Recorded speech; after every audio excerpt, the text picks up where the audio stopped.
La spiritualité du sang a été cachée à de nombreuses personnes. Donc aujourd'hui, je vais vous révéler un monde dans lequel vous n'avez jamais eu accès.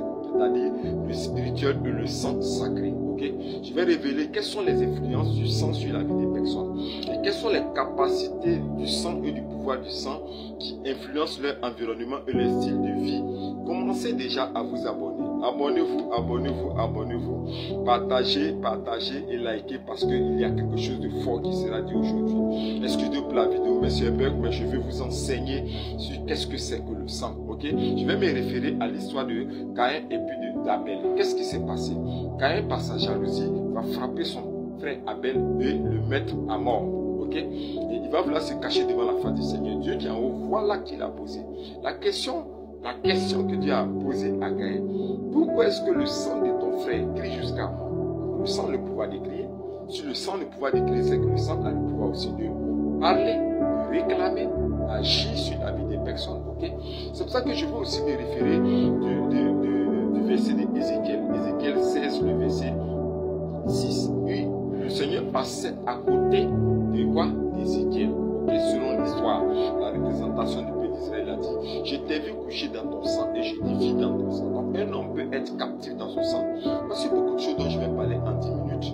Et j'espère pouvoir vous enseigner pour que vous compreniez ce que c'est que l'influence du sang sur la vie des personnes et comment briser les liens et les contacts spirituels pour que vous soyez totalement libérés. Voilà. Le premier élément que vous devez retenir, c'est que le sang a le pouvoir de connexion. Voilà. Le sang a le pouvoir de connexion. Excusez-moi si ça veut, mais il faut que j'aille. Le sang a le pouvoir de connexion. Pourquoi? Parce que j'ai eu un témoignage ici en Côte d'Ivoire. Une sœur que je connais très bien était allée aux États-Unis pour commencer une nouvelle vie. Elle a pu se marier. Mais à un moment donné, il y a ici en Côte d'Ivoire, à l'est du pays, ce qu'on appelle une grande fête des masques.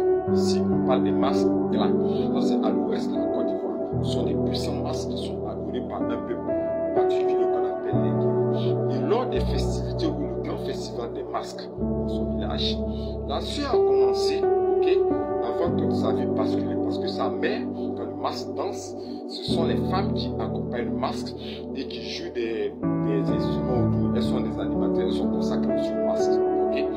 Donc sa mère vient de la lignée de ceux qui accompagnent le masque.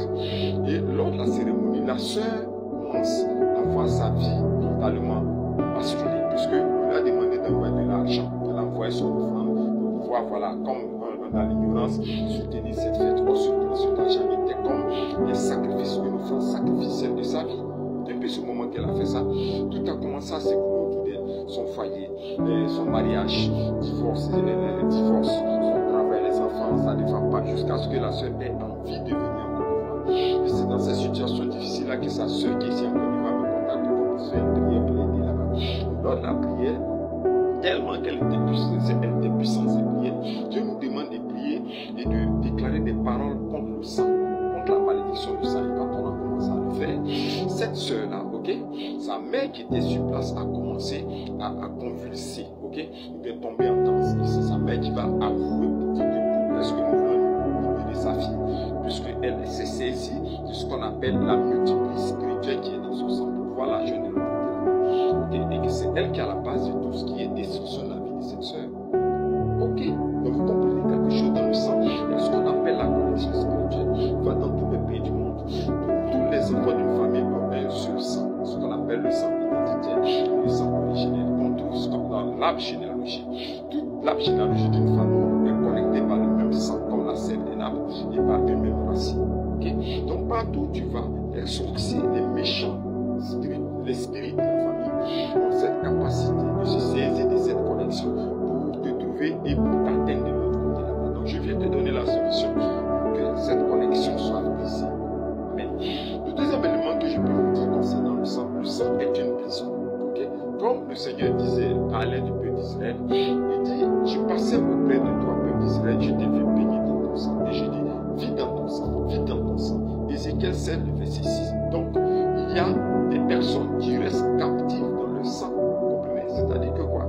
Le sang, ton sang, de manière spirituelle, peut être pour toi une prison spirituelle dans laquelle ton âme se trouve. C'est pas que dans le début de ton nom, le Seigneur a dit, ne mangez pas le sang parce que le sang est dans l'âme. La vie quelqu'un se trouve dans son sang. La vie de quelqu'un se trouve dans ton sang.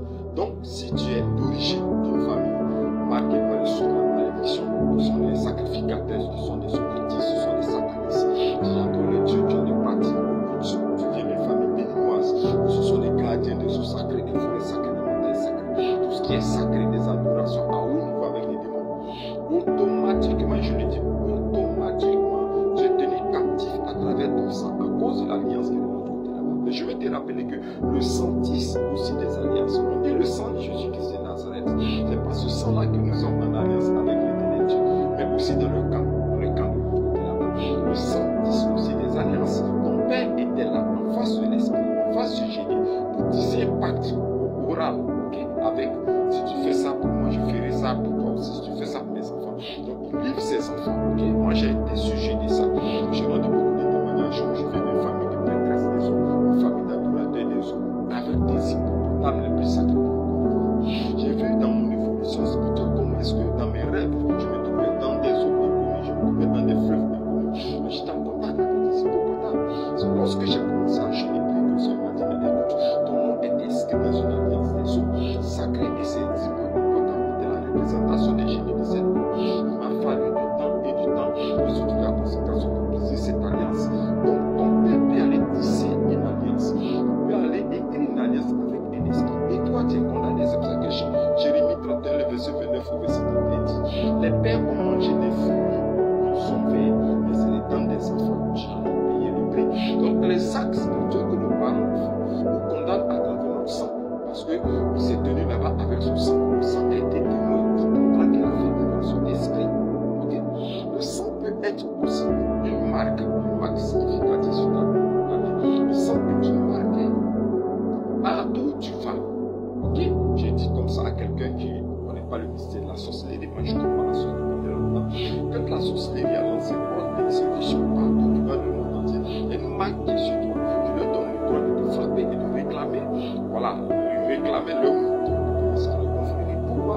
À travers une marque que tu as sur toi qu'on appelle la marque du sang. On peut dire aussi pour certaines personnes le ADN spirituel qui est sur ta vie qui fait que tout le monde te reconnaît. Et c'est quelle marque qui est sur ta vie? Si c'est une famille, une famille traditionnaliste, une famille ethnique qui pratique des œuvres, des ténèbres, cette marque sera une marque des malédictions sur ta vie et qui va t'accompagner. Le sang aussi est un nom.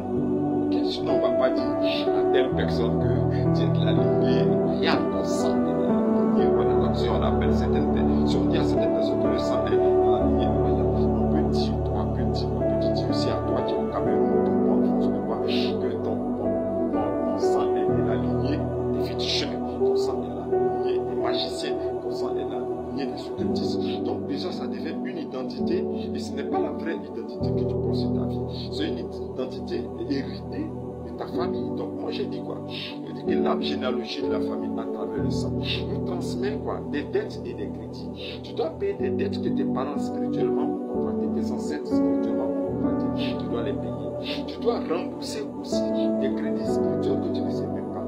Tu dois véritablement donner ta vie à certaines entités démoniaques ou des génies que tes parents adoraient à travers la généalogie. C'est pour ça qu'il est très important de briser le lien des sangs et de couper la connexion et de faire une très bonne délivrance pour que tu sois totalement libéré. Mais moi, je peux te conseiller véritablement d'aller sur ma librairie Amazon. Il y a un livre qu'on appelle L'esclave devient maître. L'esclave devient maître. Très bon livre, très bonne délivrance. Et puis, il faut que tu te libères parce que c'est cette secours, cette malédiction, ce défait du sens de ta vie là qui te détruit. Il est l'heure de briser l'alliance au sang, de rompre les connexions, les chaînes pour que tu sois libéré et que tu sois vraiment heureux sur cette terre. Mes numéros sont là. Vous pouvez m'appeler, que je puisse vous indiquer quels sont les prières qu'il faut faire.